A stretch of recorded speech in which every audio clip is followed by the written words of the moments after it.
Hello students, আজ আমি তোমাদের ক্লাস 10-এর lesson number 3 the passing away of Bapu পড়াবো। কিন্তু এটা শুরু করার আগে চলো আজকের দিনটা শুরু করি একটা মোটিভেশনাল কোট দিয়ে। তো চলো মোটিভেশনাল কোটটা একবার আমরা পড়ে নিই। কি মোটিভেশনাল কোটটা আছে না, in the end we only regret the chances we didn't take. মানে কি না, যে জীবনের যখন শেষ হয়ে যায়, আমাদের যখন কোনো কাজ কমপ্লিট হয়, তখন কি হয় না, আমরা এখানে কি করি না, আমরা শুধু দুঃখ করি। ঠিক আছে, তো আমরা শুধু কি হচ্ছে ইন দ্য এন্ড আমরা কি করি, শুধু দুঃখ করি, রিগ্রেট করি। কেন না, যে সুযোগগুলো আমরা পেয়েছিলাম সেগুলো নিইনি বলে। যে সুযোগ আমরা পাই সেগুলো যখন ব্যবহার করতে পারি না, তখন আমাদের কি হয়, খারাপ লাগে যে আমরা এই এই সুযোগ নিতে পারি নাই। তো সেই জন্যই এই লাইনটা তো তোমাদেরকে বলবো, যখনই কোনো সুযোগ পাও তখন তার সৎ ব্যবহার করো, তাকে ফুললি ইউজ করো। এই যে লকডাউন সিচুয়েশন, এইখানে যখন অনেকে সুযোগ পাচ্ছে না পড়ার, তখন তোমরা পড়ার সুযোগ পাচ্ছ। কিন্তু তোমরা যদি এইটাকে মিস করো, তাহলে তোমরা কিন্তু সত্যিই পরে রিগ্রেট করতে বাধ্য হবে। তো তার জন্যই বলবো, পড়াশোনা চালিয়ে যাও এবং কোনো সুযোগ পেলে সেইটাকে মিস করো না। তো চলো এইবারে আমরা আজকে যে টেক্সট আছে সেইটা টেক্সটটা শুরু করি। তো টেক্সটটা যেটা আমরা করব সেটা হচ্ছে আউ দ্য পাসিং অ্যাওয়ে অফ বাপু। ঠিক আছে, দ্য পাসিং অ্যাওয়ে অফ বাপু, এইটার লেখক হচ্ছে নয়নতারা স্যাগল। নয়নতারা স্যাগল। তো এই গল্প পড়ার আগে আমি বারবার বলি যে যে কোনো গল্প পড়ার আগে লেখক বা লেখিকা সম্বন্ধে একটু তোমাদের জানা থাকা দরকার। তো এইটা সম্বন্ধে একটু জেনে নাও, তারপরে আমরা কি করব, টেক্সটটা শুরু করব। তো চলো আগে নয়নতারা সেগেলের সম্বন্ধে একটু জেনে নিই। তো দেখতেই পাচ্ছ, নয়নতারা সেগেলের সম্বন্ধে যদি একটু পড়ো তাহলে কি হবে না, নয়নতারা সেগেল ছিলেন ভারতীয় লেখিকা, একজন ছিলেন ভারতীয় লেখিকা, এবং তার সঙ্গে সঙ্গে ইতালিতে তিনি ভারতীয় রাষ্ট্রদূত হয়ে, মানে আমাদের হচ্ছে ভারতের একনা অ্যাম্বাসেডর হয়ে তিনি কি করেছিলেন না, তিনি ইটালিতে গিয়েছিলেন। তো নয়নতারা সেগেলকে চলো একবার দেখে নিই। এই যে ছবিটা তোমরা দেখতে পাচ্ছ, এইটাই হচ্ছে নয়নতারা স্যাগল। ঠিক আছে, তো ইনি ছিলেন সেই লেখিকা যার লেখা আজকে আমরা পড়বো। তো ইনি মেনলি হচ্ছেন একজন লেখিকা, কিন্তু তার সঙ্গে সঙ্গে তিনি ছিলেন ডিপ্লোম্যাট, মানে তিনি ছিলেন কূটনীতিবিদ। তিনি ভারতের সঙ্গে অন্যান্য যে দেশ, সেই দেশের যে মানে সম্প্রীতি বা মাধ্যম, সেইগুলোকে তিনি বজায় রাখার চেষ্টা করেছিলেন। তো জাতীয়তা হচ্ছেন তিনি ভারতীয়, তার হচ্ছে সন্তান হচ্ছেন গীতা স্যাগল। তার মেয়ে, তার মেয়ের নাম হচ্ছে কি, গীতা স্যাগল। কিন্তু তার থেকে বেশি হচ্ছে তার বাবা মার সম্বন্ধে জানা দরকার। না, বাবা হচ্ছেন কে, বাবা হচ্ছেন রঞ্জিত সীতারাম পণ্ডিত। তুমি দেখতে পাচ্ছ এখানে রঞ্জিত সীতারাম পণ্ডিত। এবং মা হচ্ছেন বিজয় লক্ষ্মী পণ্ডিত। ঠিক আছে, বিজয়া লক্ষ্মী পণ্ডিত, যিনি হচ্ছেন কে না, ইনি হচ্ছেন জওহরলাল নেহরু নিজের বোন। মাথায় রাখবে, ইনি হচ্ছেন জওহরলাল নেহরুর নিজের বোন। এবং ইন্দিরা গান্ধী তার জন্যই, ইন্দিরা গান্ধী ইয়ে মানে হচ্ছে তার জন্য জওহরলাল নেহরুর সঙ্গে কি হচ্ছিল, বিজয় লক্ষ্মী মানে আমাদের নয়নতারা সাইকেলের হচ্ছে মামার সম্পর্ক, মামা ভাগ্নির সম্পর্ক। এবং ইন্দিরা গান্ধী ভারতের প্রথম মহিলা যিনি প্রধানমন্ত্রী ছিলেন, তার সঙ্গে এই নয়নতারা সাইকেলের সম্পর্ক হচ্ছে মামাতো বোন, মামাতো বোন ছিলেন। আচ্ছা, ইনি হচ্ছেন, মাথায় রাখবেন যে এই যে আমরা এখন যার সম্বন্ধে পড়ছি, যার সম্বন্ধে পড়ছি মানে হচ্ছে নয়নতারা সেগেল। তো সেই নয়নতারা সেগেলের সঙ্গে কিন্তু সেই একই হিসাবে গান্ধী পরিবারের, গান্ধী পরিবারেরও কিন্তু খুব ভালো সম্পর্ক ছিল। ঠিক আছে, তো দেখো নয়নতারা সেগেল 10ই মে 1927 সালে জন্মগ্রহণ করেন। তিনি ভারতীয় তিনি ইংরেজি ভাষায় উপন্যাস এবং অন্যান্য রচনা লেখেন। তিনি মোস্ট ইম্পর্টেন্ট, তিনি হচ্ছেন নেহেরু গান্ধী পরিবারভুক্ত, নেহেরু গান্ধী পরিবারভুক্ত একজন সদস্য ছিলেন। মানে অ্যাকচুয়ালি গান্ধী যে পরিবারটা ছিল, এক এখনকার দিনে যে গান্ধী পরিবার আছে সেটা একসময় নেহেরু পরিবার ছিল। তো নেহেরুকে পরে গান্ধী অ্যাডপ্ট করে নেন বলেই তার টাইটেল এনারা ব্যবহার করেন। মানে আমাদের যে নেহেরুর যে অ্যাকচুয়ালি হচ্ছে মেয়ে, মানে হচ্ছে ইন্দিরা গান্ধী, ইন্দিরা গান্ধীকে অ্যাডপ্ট করে নেন আমাদের এর গান্ধীজি, এবং তারপর থেকে এরা গান্ধী টাইটেল ফলো করতে থাকে। তো জওহরলাল নেহরুর বোন বিজয় লক্ষ্মী পণ্ডিত ছিলেন তিনজন কন্যা সন্তানের মধ্যে দ্বিতীয়। ঠিক আছে, মানে জওহরলাল নেহরুর এক দিদি ছিল এবং একজন হচ্ছে তিনজন কন্যা সন্তান, মানে হচ্ছে যে তিনজন বোন ছিল বা দিদি ছিল তার মধ্যে ছিলেন তিনি দ্বিতীয়। তো চলো এইবারে লেখক সম্বন্ধে তো পরের কথা বলা হচ্ছে। তো গান্ধীজি মারা যাওয়ার ঘটনা এখানে আমাদেরকে দেখানো হচ্ছে। তো চলো এবার একটু লেখকের সম্বন্ধে, লেখিকার সম্বন্ধে একটু জেনে নিই। ইংরেজি টেক্সট অনুযায়ী Nayantara Sahgal is one of the first female Indian writer in English to receive wide recognition. কি হচ্ছে, নয়নতারা সেহগল 1927 জন্ম যার, তিনি হচ্ছেন one of the first female Indian writers, ভারতীয় মহিলাদের মধ্যে প্রথম দিকের রাইটার যারা কি হয়েছিল না গোটা বিশ্ব থেকে সম্মান অর্জন করেছে। His fiction deals with Indian response to the crisis brought about the political changes. আচ্ছা, তিনি তার লেখাগুলো সাধারণত পলিটিক্যাল যে চেঞ্জ হয়, পরিবর্তন হয়, রাজনীতির পরিবর্তন, তার ফলে যে একখানা ক্রাইসিস তৈরি হচ্ছে সেইটা নিয়েই সাধারণত বলা হয়েছে। She won সাহিত্য academy in 1986 for his novel Rich Like Us. তার যে এই একটা নোভেল বা উপন্যাস ছিল রিচ লাইক আস, যেটা 1986 সালে তিনি তার জন্য সাহিত্য একাডেমি পুরস্কার পান। ঠিক আছে, তো এইবারে দেখো এইখানে কি দিয়েছে, এইখানে মেনলি এখানে হচ্ছে সংক্ষিপ্ত রূপ দিয়ে দেয়। এইখানে দেখো এটা হচ্ছে কি না, the text is an extract from Nayantara Sahgal's memory or prison and chocolate cake. মানে এই যে টেক্সটটা নেওয়া হয়েছে সেটা কোথা থেকে নেওয়া হয়েছে, এই টেক্সটটা নেওয়া হয়েছে prison and the chocolate cake. মাথায় রাখবে, prison and the chocolate cake, এইখান থেকে এই টেক্সটটাকে নেওয়া হয়েছে। ঠিক আছে, তো এইখানে গান্ধীজির মরে যাওয়ার পর যে তার লেখিকার মানে ভাবনা চিন্তা বা গান্ধীজি মারা যাওয়ার পর লেখিকার অনুভূতি, এইটাই মূলত এই গল্পের একখানা বিষয়বস্তু। তো চলো আমরা সময় নষ্ট না করে টেক্সটের দিকে, মানে টেক্সট দেখি। তো আচ্ছা, এটা হয়ে গেল unit 1।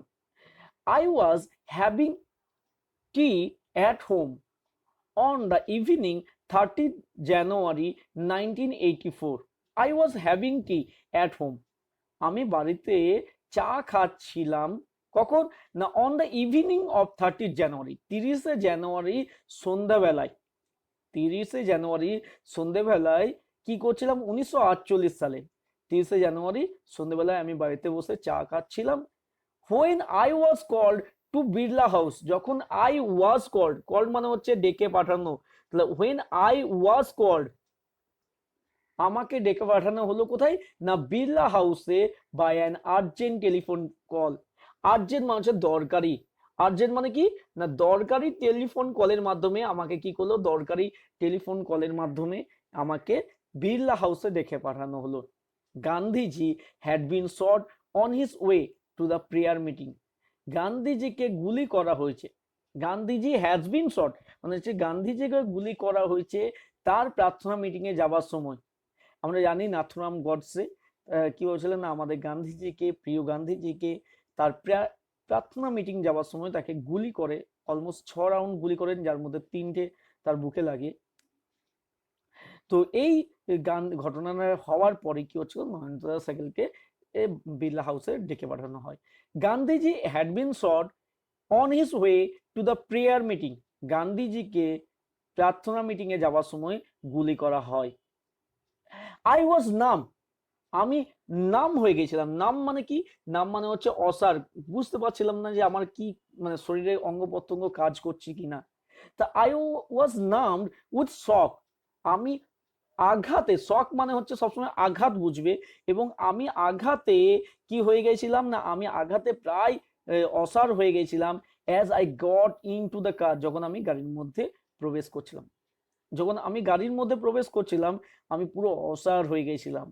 At the Birla house Gandhiji's relatives, Birla হাউসে গান্ধীজির যে পরিবার, রিলেটিভস মনে হচ্ছে পরিবার বর্গ অ্যান্ড দ্য ফলোয়ার্স এবং হচ্ছে তার অনুগামীরা had gather round his body, তার দেহের চারদিকে সবাই জড়ো হয়েছিল। বিড়লা হাউসে কি হয়েছিল না, গান্ধীজির যে রিলেটিভসরা মানে হচ্ছে আত্মীয়রা এবং ফলোয়ার্স মানে হচ্ছে অনুগামীরা সব জড়ো হয়েছিল তার দেহের চারদিকে। There was a silence in the room as Gandhiji breathed his last. There was a silence, একটা নীরবতা ছিল। There was a silence in the room, ঘরের মধ্যে একটা নীরবতা ছিল। কেন নীরবতা ছিল? Because Gandhiji breathed his last, Gandhiji তার শেষ নিঃশ্বাস নিয়েছিলেন, মানে গান্ধীজি অলরেডি মারা গিয়েছিল, তার জন্য কি হয়েছে সবাই চুপ করেছিল। The word of Gandhiji's death, the words of Bapuji's death had spread through Delhi like a flame fanned by wind. কি হচ্ছে না, বাপুজি মানে হচ্ছে গান্ধীজির যে মৃত্যুর খবর সেইটা কি হচ্ছিল, হ্যাড স্প্রেড থ্রু দিল্লি জুড়ে, মানে দিল্লিতে ছড়িয়ে গিয়েছিল। কেমন করে ছড়িয়েছিল? পুরো দিল্লি জুড়ে ছড়িয়ে গিয়েছিল। কেমন করে?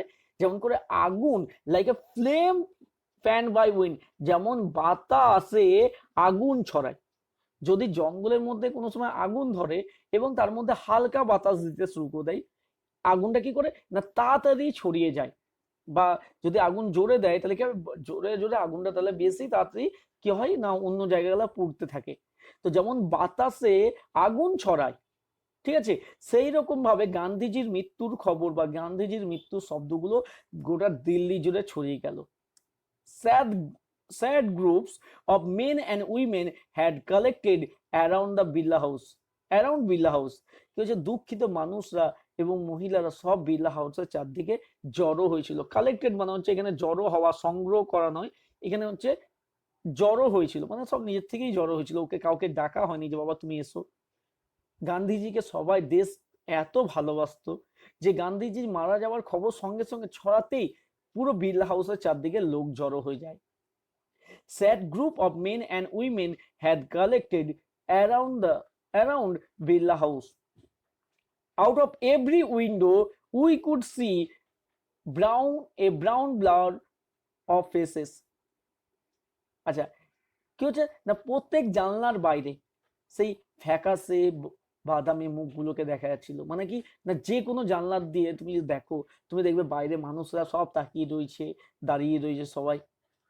দে did not make a sound, তারা একটা কথা বলেনি, মানে তারা এতটাই অসাড় হয়ে গেছিল, এতটাই ধাক্কা খেয়েছিল যে তারা সব চুপ করে গেছিল, কেউ কোনো কথা বলেনি। দেয়ার ওয়াজ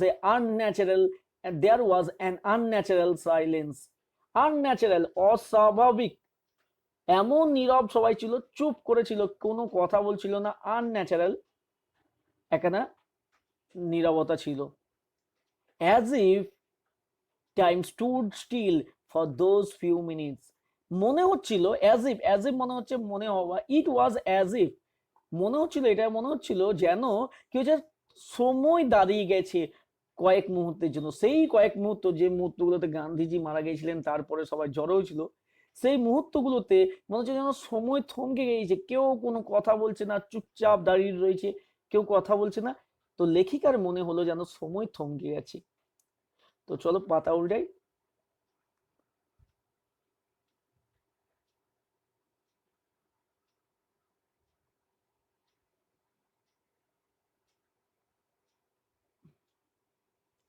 তো people were too stern to speak in the beginning, মানুষরা এত অবাক হয়ে গেছিল, এত ধাক্কা খেয়েছিল যে তারা প্রথম দিকে কথাই বলছিল না। লেটার দে ক্লামর মানে দেখো এখানে ক্লামর মানে তোমাদের নিচে দিয়ে দিয়েছে ডিমান্ডেড ওয়াইডলি, দিয়েছে না ডিমান্ডেড ওয়াইডলি। তো তারা কি করলো না দাবি করতে লাগলো, কিরম দাবি করতে লাগলো, বন্যদের মতো খুব রেগে বা চিৎকার করে করে দাবি করতে লাগলো। শাউটিং অ্যান্ড ক্রাইং, চিৎকার করছিল, অ্যান্ড ক্রাইং কাঁদছিল তারা। They jostled and one another, তারা ঠেলাঠেলি করছিল। জোস্টেল মানে দেখো এখানে force one's way by pushing মানে একদিকে ঠেল দিচ্ছিল, তারা ঠেলাঠেলি করছিল, one another in a stampede manner, যেন পায়ে করে চিপে দেবে এইরকম করে তারা ঠেলাঠেলি করছিল, to break into the house, ঘরে ঢোকার জন্য। তারা ঘরে ঢোকার জন্য একে অপরকে ঠেলাঠেলি করছিল। দে কাম আ লিটল, তারা একটু শান্ত হলো। হোয়েন ইট ওয়াজ অ্যানাউন্স, যখন ঘোষণা করা হলো। অ্যানাউন্স মানে কি না, অ্যানাউন্স মানে হচ্ছে ঘোষণা করা। যখন ঘোষণা করা হলো that they would be allowed to see Gandhiji before the funeral, তাদেরকে দেখতে দেওয়া হবে। তাদেরকে দেখতে দেওয়া হবে কখন না, গান্ধীজির শেষ কাজের আগে। ফিউনারেল মানে হচ্ছে শেষ কৃত্য, মারা যাওয়ার পর পুড়িয়ে দেওয়াকে বলা হচ্ছে ফিউনারেল। তো এই ফিউনারেল হবার আগে তাদেরকে গান্ধীজিকে শেষবার দেখতে দেওয়া হবে। When one is faced with the shock of a loved one's death, যখন একজন মুখোমুখি হয় তার প্রিয়জনের মৃত্যুর। ওয়ান হুইম্পার, একজন শুধু কি হয় ফুপিয়ে ফুপিয়ে কাঁদে। হুইম্পার মানে কি না, হুইম্পার মানে হচ্ছে দেখো মেক লো ক্রাইং নয়েজ, মানে ফুপিয়ে ফুপিয়ে কান্না, জোরে চিৎকার করে কান্না নয়, ফুপিয়ে ফুপিয়ে কাঁদে। What will became of me now that he has left me, what will become of me, আমার এখন কি হবে, নাও যখন সে আমাকে ছেড়ে গেছে, হি হ্যাজ লেফট মি, যখন সে আমাকে ছেড়ে গেছে এখন আমার কি হবে বলে কান্দে। যখন কেউ তার প্রিয়জনকে হারায় তখন সে শুধু কান্নাকাটি করতে পারে। This was surely the question of upper most in the mind of the mourning people. This was surely, এটা নিশ্চিতভাবে প্রশ্ন ছিল কাদের না, upper most in the mind of the mourning people, দুঃখ করা মানুষের মনের মধ্যে এইটাই আশা করি প্রশ্ন ছিল। They look like lost children, তাদেরকে দেখে মনে হচ্ছে তারা যেন হারিয়ে যাওয়া সন্তান। হারিয়ে যাওয়া সন্তান মানে যে সন্তান তার মা বাবার কাছ থেকে হারিয়ে গেছে, তারা কোনো রকম ভাবে চুল ছাড়ানো থাকে না, দেখতে ভালো থাকে না, মুখ শুকনো থাকে। তো এদেরকে দেখে মনে হচ্ছিল যেন তারা হারিয়ে যাওয়া সন্তান।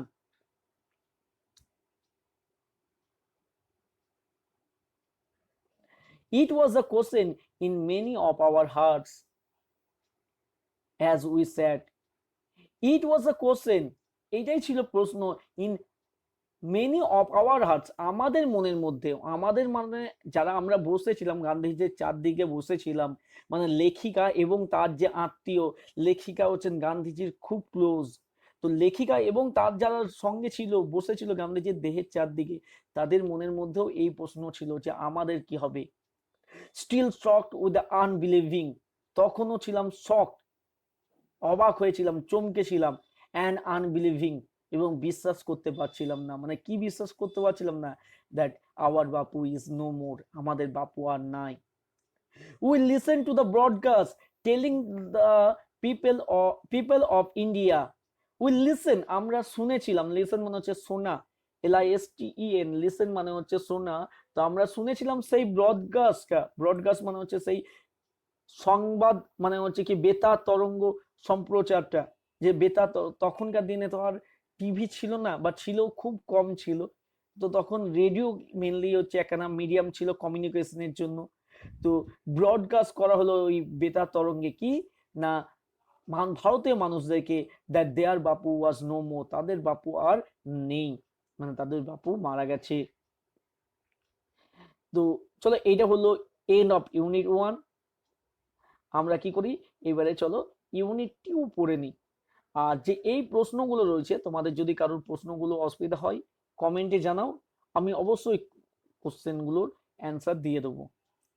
গান্ধীজি's funeral was to take place, unit 2 এ দেখো, গান্ধীজি's funeral was to take place the day after his death, মানে যেদিনে তিনি মারা গিয়েছিলেন, তিনি মারা গেছেন যেদিনে, তার পরের দিনে তার যে শেষ কাজটা সেটা হওয়ার ছিল।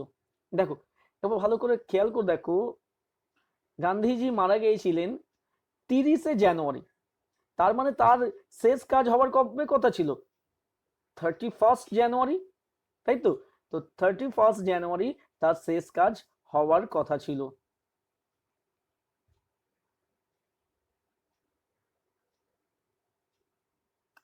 The Gandhiji's funeral was to take place, গান্ধীজির শেষ কাজ হওয়ার কথা ছিল তার মৃত্যুর মানে তার মারা যাওয়ার পরের দিন। আওয়ার্স ইন অ্যাডভান্স, কয়েক ঘন্টা আগে থেকে, আওয়ার্স মানে এক ঘন্টা নয়, কয়েক ঘন্টা আগে থেকে, আওয়ার্স ইন অ্যাডভান্স, কয়েক ঘন্টা আগে থেকে পিপল লাইন দ্য রুট, মানুষরা কি করছিল, ধরে নাও এই রাস্তা দিয়ে নিয়ে যাওয়া হবে গান্ধীজিকে, ঠিক আছে, ধরে নাও এই রাস্তা দিয়ে নিয়ে যাওয়া হবে, তো কি করছিল মানুষরা না সব কয়েক ঘন্টা আগে থেকে এইদিকে জড়ো হয়েছিল, ঠিক আছে। তো people line the route the funeral procession was to follow, যে দিক থেকে প্রসেশন শোভাযাত্রা বা যাত্রা, অ্যাকচুয়ালি এটা শোভাযাত্রা নয়, এটা যাত্রা ছিল, তো যে দিক থেকে শেষ কাজে শেষ কৃত্যে যে যাত্রা যাওয়ার কথা ছিল, অনুসরণ করার কথা ছিল, সেই যে রাস্তা, সেই রাস্তায় মানুষ কয়েক ঘন্টা আগে থেকে মানুষ লাইন দিয়ে দাঁড়িয়েছিল, ঠিক আছে। পদ্মাসী, পদ্মাসী মিসেস নাইডুস ডটার, এখানে মানে মিসেস নাইডু মানে সরোজিনী নাইডুকে বোঝানো হচ্ছে, ঠিক আছে, সরোজিনী, বুঝতে পারছো, একটু ফিঙ্গার সাহায্যে লেখা হচ্ছে তো একটু অসুবিধা হচ্ছে। সরোজিনী নাইডুর যে কন্যা, ঠিক আছে, সরোজিনী নাইডু তার কন্যা পদ্মাসী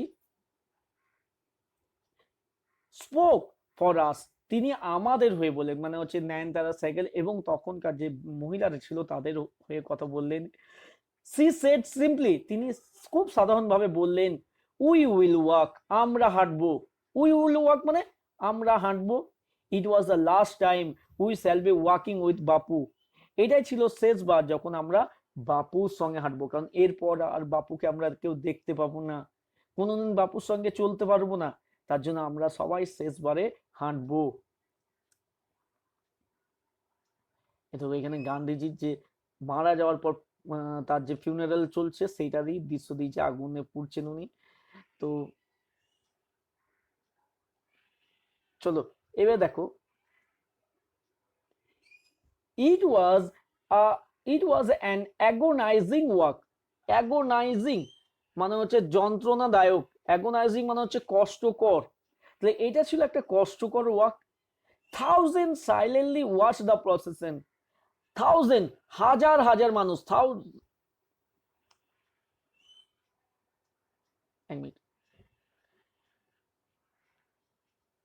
থাউজেন্ডস মানে কি হাজার হাজার, ঠিক আছে, তো হাজার হাজার মানুষ সাইলেন্টলি ওয়াচ দ্য প্রসেশন, হাজার হাজার মানুষ নীরবে যাত্রা দেখছিল, মানে এই যে যাত্রা, সেই শোভাযাত্রা বা যাত্রা মিছিল, সেই মিছিলটাকে নীরবে দেখছিল।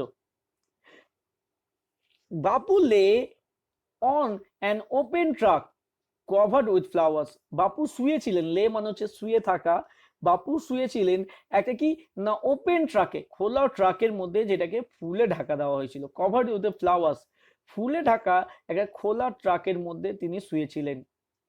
Thousand thousands of people wept, হাজার হাজার মানুষ মানে কয়েক লক্ষ মানুষ, থাউজেন্ডস অফ পিপল ওয়েপ্ট, হাজার হাজার মানুষ কাঁদছিল, trying to touch Bapu's feet, তারা চেষ্টা করছিল বাপুর যে পা সেটাকে স্পর্শ করা। It was impossible to move in the thick crowd, it was impossible, it was impossible অসম্ভব ছিল কি না টু মুভ, নড়াচড়া করা, এই যে ঘন এখানে ভিড়, এখানে ভিড়, ক্রাউড মানে হচ্ছে ভিড়, হাজার হাজার মানুষ জড়ো হয়েছে, সেই জড়ো হয়ে যাওয়া ভিড়ের মধ্যে চলা, এটা একটা কি বলবো ইম্পসিবল, অসম্ভব ছিল, ঠিক আছে। তো চলো নেক্সট প্যারাগ্রাফ দেখে নিই।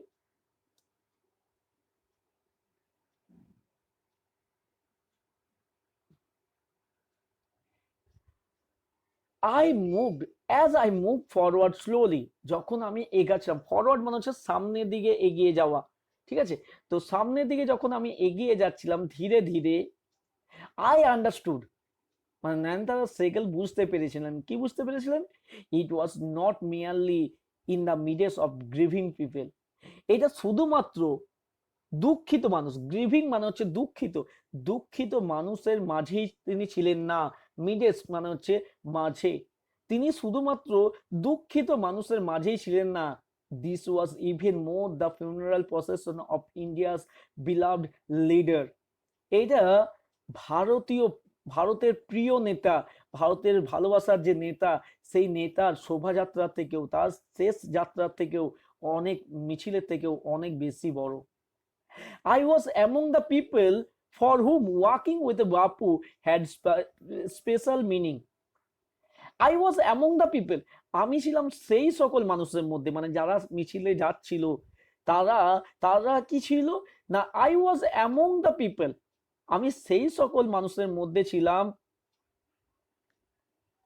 for whom walking with Bapu had special meaning, যাদের কাছে বাপুর সঙ্গে হাঁটার একখানা বিশেষ অর্থ ছিল। স্পেশাল মানে হচ্ছে বিশেষ অর্থ ছিল।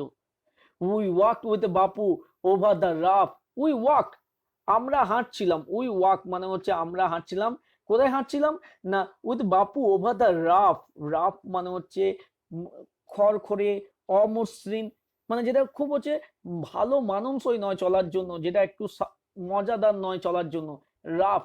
We are walking with Bapu over the rough, rough মানে হচ্ছে অমসৃণ, অ্যান্ড স্মুথ এবং মসৃণ, অফ ইন্ডিয়াস রিসেন্ট হিস্ট্রি, এই ভারতের যে মানে রিসেন্ট, মানে এই কিছুদিনের যে ইতিহাস, সেই ইতিহাসে আমরা হেঁটেছিলাম। মানে কি এটা, এটা একটা বিশেষ মানে আছে। উই ওয়াক উইথ বাপু, আমরা বাপুর সঙ্গে হেঁটেছিলাম কোথায়, over the rough and smooth smooth of India's recent history, মানে কি ভারতের যে ইতিহাস, সেই ইতিহাস মানে কি গান্ধীজি ভারতের যে ইতিহাসের জন্য অনেক লড়াই করেছিলেন। তিনি কি করেছেন, কখনো কখনো লড়াই করার জন্য তিনি কি করেছিলেন না, জেলে গেছিলেন। কখনো তিনি মানুষের জন্য লড়াই করতে করতে মানে অনাহারে বা স্টার্ভ করেছিলেন। কখনো তিনি কি করেছিলেন না, কখনো তিনি আবার মানুষের জন্য কোনো সময় মিছিল করেছিলেন, শোভাযাত্রা করেছিলেন, কখনো তিনি মানে কি বলবো অনশন করেছিলেন, কখনো তিনি অনাহার করেছিলেন। এইগুলো ছিল বিভিন্ন উইপেন, গান্ধীজির অস্ত্র ছিল, যেগুলো গান্ধীজি এই অস্ত্রগুলোকে ব্যবহার করে ইংরেজদের বিরুদ্ধে লড়াই করতেন। তো কখনো হয়তো শুধুমাত্র কথার মাধ্যমে তার কাজ হয়ে গিয়েছিল, যে তিনি ইংরেজদের সঙ্গে কথা বলেই তার যে ভারতীয়দের যে সমস্যা সেটা মিটিয়ে নিয়েছিলেন। সেই যে লড়াই ছিল সেটা ছিল স্মুথ, যে একটা কথার মাধ্যমে বা আলোচনার মাধ্যমেই সেই ঝামেলা মিটিয়ে নেওয়া হয়েছিল, সেটা ছিল স্মুথ লড়াই ওয়ার। আবার কিছু কিছু লড়াই ছিল যখন কেউ করতে হয়েছিল, যখন কিন্তু গান্ধীজিকে অনশন করতে হয়েছিল, অমরণ অনশন করতে হয়েছিল, কখনো গান্ধীজিকে মার খেতে হয়েছিল, গান্ধীজিকে কখনো জেলে যেতে হয়েছিল। তো এইগুলো ছিল কি না, এইগুলো ছিল কিন্তু অমসৃণ বা রাফ, ঠিক আছে, হিস্ট্রি। তো যেগুলো হচ্ছে কখনো মানুষের জীবনের বিনিময়ে লড়াই হয়েছিল, তো সেগুলো ছিল রাফ হিস্ট্রি, ঠিক আছে। তো চলো, তো এইটা এখানে বলছে মেনলি যে আমরা এখানে এইরকম করে কি করেছিলাম না, গান্ধীজির আধুনিক ইতিহাসে আমরা চলেছিলাম। উই কুড নট একসেপ্ট, আমরা মেনে নিতে পারছিলাম না, উই কুড নট একসেপ্ট, আমরা মেনে নিতে পারছিলাম না, কি মেনে নিতে পারছিলাম না, the fact that the man who had left us many difficult parts, difficult মানে হচ্ছে কঠিন, parts মানে হচ্ছে রাস্তা, যে মানুষটি আমাদেরকে নিয়ে গেছে কঠিন রাস্তা দিয়ে, was never going to walk with us again, সে কখনো আমাদের সঙ্গে আর হাঁটবে না। যে মানুষরা আমাদেরকে খারাপ রাস্তা দিয়েও আমাদেরকে সাহস জুগিয়ে হাত ধরে টেনে নিয়ে গেছে, সেই মানুষ আর কখনো আমাদের সঙ্গে হাঁটবে না। বাপুর স্লাইট ফিগার, বাপুর সেই পাতলা পাড়া দেহ, স্লাইট মানে হচ্ছে পাতলা, আচ্ছা ফিগার, ফিগার মানে হচ্ছে দেহ, ঠিক আছে, স্লাইট মানে হচ্ছে পাতলা পাড়া, আর পাতলা বা সরু সংকীর্ণ, আচ্ছা ফিগার মানে হচ্ছে দেহ, হ্যান্ডওয়ার্ক। বাপুর সে কি হচ্ছে, বাপুর কিন্তু শুধু গায়ের জোরে লড়াই করেননি, বাপু বুদ্ধির জোরে লড়াই করেছিলেন। তো বাপুর সেই পাতলা দেহ, স্টাফ ইন হ্যান্ড, স্টাফ মানে হচ্ছে তার কাছে একটা লাঠি থাকতো, সেই লাঠি ধরে তিনি হাঁটতেন। তো সেই স্টাফ, এটাকে বলা হচ্ছে লাঠিকে বোঝানো হচ্ছে, কেনের যে বেত ছিল সেইটাকে বলা হচ্ছে staff, staff. Staff in hand, হাতে লাঠি হাঁটে, over the large part of India, তিনি ভারতের একটা বড় অংশ হেঁটেছিলেন। মানে কি গান্ধীজি ভারতের বড় অংশ তার লাঠিকে হাতে ধরে,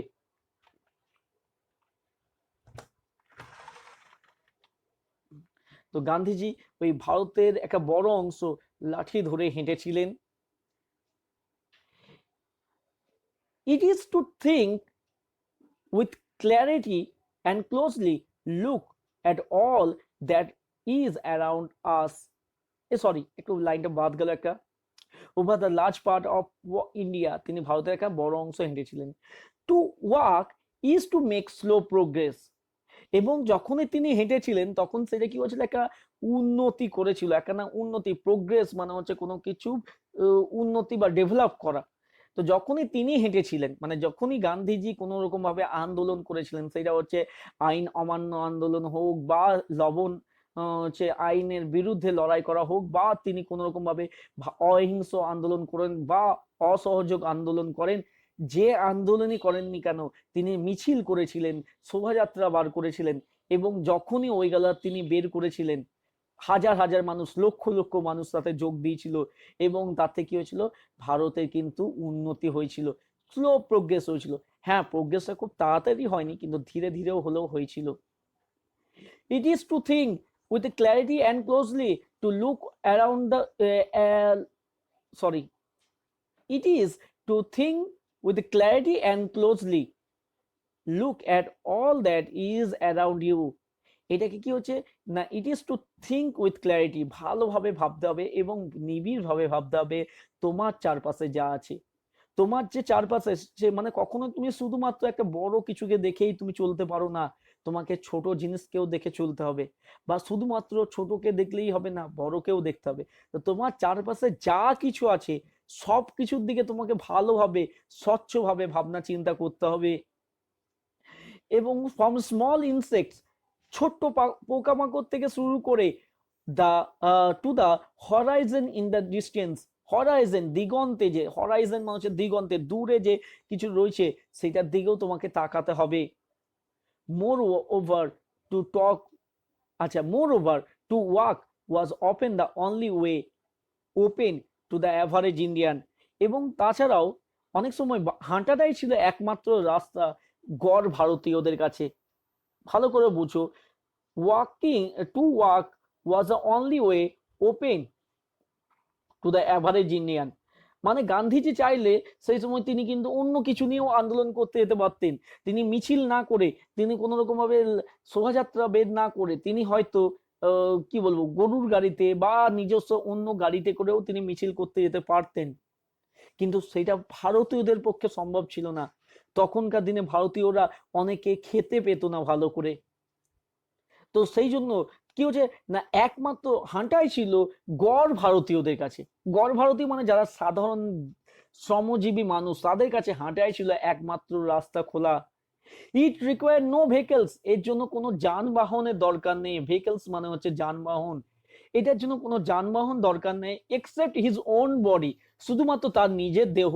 and cost him nothing but energy, এবং এর কোনো মূল্য লাগে না, শুধু লাগে শক্তি। মানে কি, যে বড় লোক বলে সে হাঁটতে পারবে না তা নয়, আবার গরিব বলেও যে সে হাঁটতে পারবে না তা নয়। তুমি যদি তোমার মধ্যে ইচ্ছা থাকে, তোমার মধ্যে যদি শক্তি থাকে, তুমি হাঁটতে পারবে। কিন্তু যদি তোমার কাছে পয়সা থাকে তবেই তুমি গাড়িতে করে যেতে পারবে, আর পয়সা না থাকলে গাড়িতে যেতে পারবে না। তো গান্ধীজি কি করতেন, যেটা সবাই পারে, যদি কারোর উঁচু জায়গা থেকে বড়লোক মানুষের যদি ইচ্ছা হতো, সেও হেঁটে হেঁটে যেতে পারবে গান্ধীজির সঙ্গে। তার জন্যই তিনি কি করেছিলেন না, হাঁটাই একমাত্র রাস্তা রেখেছিলেন। গান্ধীজি টুক দিস নেসেসিটি, গান্ধীজি এই প্রয়োজনীয়তা নিয়েছিলেন। নেসেসিটি মানে হচ্ছে প্রয়োজন, নেসেসারি মানে হচ্ছে প্রয়োজন, প্রয়োজনীয়। তো দিস নেসেসিটি, মাত্র এইটুকু প্রয়োজনীয়তাই নিয়েছিলেন, মানে ওই শক্তি এবং ইচ্ছা এইটাই নিয়েছিলেন। And he took much that was common place and transform into a joyful effort. এবং তিনি কি করেছেন না, এটা জয়ফুল, এটা এখানে আনন্দের প্রচেষ্টায় পরিণত করেছিলেন। ট্রান্সফর্ম, পরিণত করা, এক জিনিস থেকে আর এক জিনিসে করেছিলেন। মানে তখনকার দিনে মানুষের হাঁটাটা কিন্তু তিনি এমন ভাবে নিয়ে যেতেন বা এমন ভাবে মানুষকে তিনি উজ্জীবিত করতেন, যে তাদের কাছে হাঁটা ছিল একখানা আনন্দের জিনিস হয়ে দাঁড়িয়েছিল। তো দেখো এখানে দিয়েছে যে কমন প্লেস মানে হচ্ছে সাধারণ, ঠিক আছে। তো এটা হচ্ছে এন্ড অফ ইউনিট 2। এবার চলো আমরা ইউনিট 3 শুরু করি। তো একটু আমরা একটু তাড়াতাড়ি করছি, কারণ এটা হচ্ছে এই যে তোমাদেরকে পড়ানো হচ্ছে, এটা কিন্তু মাথায় রাখবে। কখনোই আমি বলবো যে ওই যেটা আমি তোমাদের ক্লাসে পড়িয়েছি সেটা সমান নয়। এটা জাস্ট একখানা রিভিশন বলতে পারো তোমাদেরকে, যে মনে করিয়ে দেওয়ার জন্য, যে তোমরা পড়েছিলে এটা, তার জন্যই তোমাদেরকে এরকম করে পড়ানো হচ্ছে। কখনো ওইটার সঙ্গে এটাকে গুলিয়ে ফেলবে না। আমরা ওইটাকে আরো ডিটেলসে বলেছিলাম, কিন্তু এটা জাস্ট একটা রিভিশন দেওয়া হচ্ছে তোমাদেরকে, জাস্ট একবার পড়ে নিয়ে মনে করে নেওয়া। পরীক্ষার সময় যাতে তোমার তখন সম্ভব হয় না তোমার আমার কাছে এসে পড়া, বা কোনো রকম ভাবে প্রবলেম হলেও তখন তোমাকে সলভ করার সময় হয় না তোমাদের, বা আমারও হয় না অনেক সময়। তার জন্য এটা করে রেখেছি, যাতে এটা তুমি কি করতে পারো, পরীক্ষার আগের দিনও একবার দেখে নিতে পারো।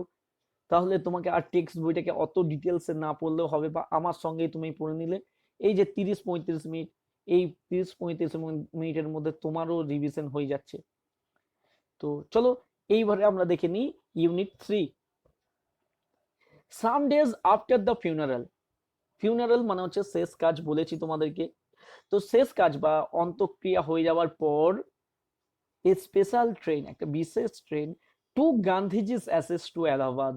একটা বিশেষ ট্রেন গান্ধীজির ভস্মগুলোকে নিয়ে গিয়েছিল কোথায় না, অ্যাসেস, অ্যাসেস মানে হচ্ছে ভস্ম, ভস্মগুলোকে নিয়ে গেছিল এলাহাবাদ। এলাহাবাদ, এইটা হচ্ছে আমি কিন্তু তোমাদেরকে বলবো, এটা হচ্ছে মোস্ট ইম্পর্টেন্ট প্যারা। কারণ যদি আমার পার্সোনাল ভিউ, আমার পার্সোনাল মতামত, যে যদি কোনো কারণে কোশ্চেন আসে বা এক্সাম হয়, মেনলি এই প্যারাটাই তুলে দেওয়ার চান্স আছে। তো special train to Gandhiji's ashes to Allahabad, একটা বিশেষ ট্রেন গান্ধীজির ভস্মগুলোকে নিয়ে গিয়েছিল এলাহাবাদে। দ্য কম্পার্টমেন্ট, কম্পার্টমেন্ট মানে হচ্ছে কামরা, ওয়াজ ডেকড, ডেকড মানে হচ্ছে সাজানো। তো কামরাটা সাজানো হয়েছিল উইথ ফ্লাওয়ার্স, ফুল দিয়ে। ঠিক আছে, কামরা, যে কামরাটা ছিল, যে কামরায় ভস্ম নিয়ে যাওয়া হচ্ছিল, সেই কামরাটাকে সাজানো হয়েছিল ফুল দিয়ে। People on the train sang bhajan, এবং মানুষেরা যারা ট্রেনের ভেতরে ছিল তারা ভজন গাইছিল, তারা ভজন গাইছিল। People did not weep anymore, মানুষরা আর কাঁদছিল না। উইপ মানে হচ্ছে কাঁদা, মানুষরা কিন্তু আর কাঁদছিল না। কেন কাঁদছিল না? ফর দে কুড ফিল গান্ধীজির প্রেজেন্ট, তারা গান্ধীজির উপস্থিতি, প্রেজেন্স মানে হচ্ছে উপস্থিতি, তারা গান্ধীজির উপস্থিতি অনুভব করতে পারছিল। কোথায়? Amidst the flower and songs, ফুল এবং গানের মধ্যে, ফুল এবং গানের মধ্যে তারা কি করছিল? গান্ধীজির উপস্থিতি, প্রেজেন্স অনুভব করতে পারছিল। তার মানে কি, গান্ধীজির যে উপস্থিতি, গান্ধীজির উপস্থিতি এটা কি তারা অনুভব করতে পারছিল কখন না, গান্ধীজির উপস্থিতি অনুভব করতে পারছিল কারণ তারা মানে এই যে গান, তারপরে হচ্ছে এই মানে ফুল, এদের মধ্যেই গান্ধীজির উপস্থিতি তারা অনুভব করতে পারছিল। তার জন্যই তারা কিন্তু আর কাঁদছিল না। ঠিক আছে, তো অনেক সময় কোশ্চেন আসে যে why did not people weep, কেন মানুষ কাঁদছিল না? তাহলে আমাদের উত্তর হবে the people did not weep any more, for they could feel Gandhiji's presence amidst the song and flower, তারা গান্ধীজির উপস্থিতি অনুভব করতে পারছিল ফুল এবং গানের মধ্যে। অ্যাট এভরি স্টেশন, প্রত্যেক স্টেশনে সরফুল ক্রাউডস, দুঃখিত মানুষের একখানা ভিড়, ফিল দ্য প্ল্যাটফর্ম, প্ল্যাটফর্মকে পূর্ণ করছিল। প্রত্যেক স্টেশনে দুঃখিত মানুষের ভিড় প্ল্যাটফর্মকে পূর্ণ করছিল। Amid the songs and prayers, গান এবং প্রার্থনার মধ্যে, the train reach to Allahabad, ট্রেনটি কোথায় পৌঁছালো? এলাহাবাদে পৌঁছালো। The ashes were immersed, immerse মানে হচ্ছে কি না, নিমজ্জিত করা, জলের মধ্যে দিয়ে দেওয়া। তাহলে এই যে এই ভস্মগুলো ছিল সেগুলো কোথায় দেওয়া হলো? জলের মধ্যে নিমজ্জিত করা হলো।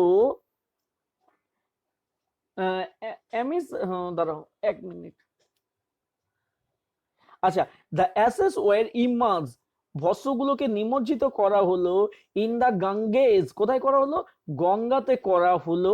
Which a huge crowd had gather at the bank, where a huge crowd, যেখানে একটা প্রচন্ড ভিড় জড়ো হয়েছিল, ব্যাংকে কিনারাতে প্রচন্ড ভিড় জড়ো হয়েছিল। Afterward we all went back to Delhi, এবং তারপরে ওইখানে এখানে মানে বিশাল ধরুন এটা হচ্ছে, এখন দেখবে আমরা, চলো দেখছি, পরের পাতায় রয়েছে ছবিটা। দেখো এইটা হচ্ছে, যদিও এটা অ্যাকচুয়ালি জানি না আমি, কিন্তু কোনো মহান ব্যক্তি যিনি এঁকেছেন তিনি খুব মহান, তার জন্যই তিনি এঁকেছেন। তো এইটা হচ্ছে গঙ্গা, ধরে নাও এটা, এটা ধরে নাও না, এটাই অ্যাকচুয়ালি গঙ্গাকে এঁকেছে তিনি। এটা হচ্ছে গঙ্গা, এবং এই গঙ্গার চারদিকে, এইটা হচ্ছে গঙ্গার বাইরে, এটা হচ্ছে মানুষের ভিড়, দেখতে পাচ্ছ তোমরা। তো গঙ্গার চারদিকে মানুষ জড়ো হয়েছিল প্রচন্ড, এবং তারপরে তাদের গান্ধীজির ভস্ত্রগুলোকে নিমজ্জিত করার পর সবাই কোথায় গেল না, সবাই আবার দিল্লি ফিরে গেল, এলাহাবাদ থেকে দিল্লি ফিরে গেল।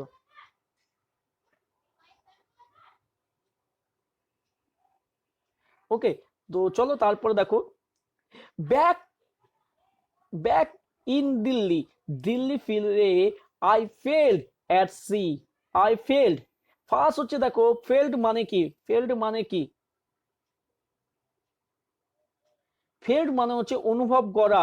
আই ফেল্ড অ্যাট সি, আমি অনুভব করলাম যেন আমি সমুদ্রে আছি। আই ফেল্ড অ্যাট সি মানে কি, সমুদ্রে আছি। কিন্তু সমুদ্রে, দিল্লিতে কোথায় সমুদ্র আছে বাবা? আমার তো জানা নাই দিল্লিতে কোনো সমুদ্র আছে। তাহলে এইখানে কি হচ্ছে, আই ফেল্ড অ্যাট সি মানে হচ্ছে আমি সমুদ্রে পড়ে গেলাম, এমন মানে লেখক লেখিকার অনুভূতি হচ্ছিল যেন তিনি সমুদ্রে পড়ে গেছেন। I had not directly walk with Gandhiji, আমি কখনো গান্ধীজির সঙ্গে সরাসরি হাঁটিনি। Gone to prison at his call, তার ডাকে কোনো সময় আমি কি করি নাই, প্রিজনে যাইনি। গন টু প্রিজন, গন মানে হচ্ছে যাওয়া, কোথায় যাওয়া না, প্রিজন, আমি জেলে যাইনি, প্রিজন মানে হচ্ছে জেল, তাহলে আমি কখনো জেলে যাইনি। অ্যাট হিজ কল, তার ডাকে সাড়া দিয়ে।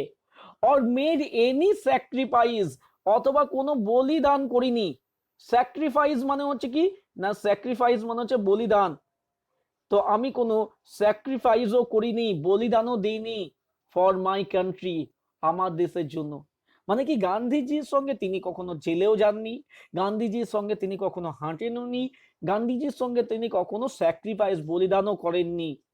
My sister and the other young people like me, এবং অন্যান্য মানুষরা যারা আমার মতো ছিল, মানে আমার বোন, আমি, যারা কোন সময় গান্ধীজির সঙ্গে হাঁটিনি, গান্ধীজির সঙ্গে জেলে যায়নি, হ্যাড বিন মেয়ারলি অনলুকাস, আমরা ছিলাম কি না অনলুকাস, অনলুকাস মানে দর্শক ছিলাম আমরা। Had been merely onlookers but still I felt at sea, কিন্তু তাও আমার মনে হলো আমি সমুদ্রে পড়ে গেছি। I had grown up, I had grown up with in a magic circle, আমি বড় হয়েছিলাম, গ্রোন, গ্রোন মানে হচ্ছে বড় হওয়া, আমি বড় হয়েছিলাম একটা ম্যাজিক সার্কেলের মধ্যে। ম্যাজিক সার্কেল মানে কি, জাদুবৃত্তের মধ্যে। জাদুবৃত্ত কিসের জাদুবৃত্ত? গান্ধীজির জাদুবৃত্ত।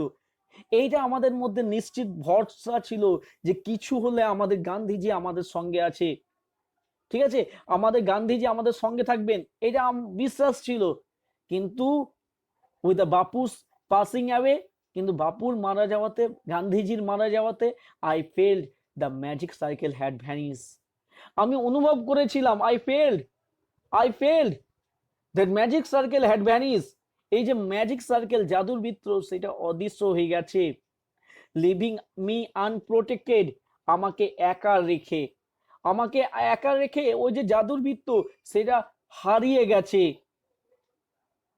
With an effort I rouse myself,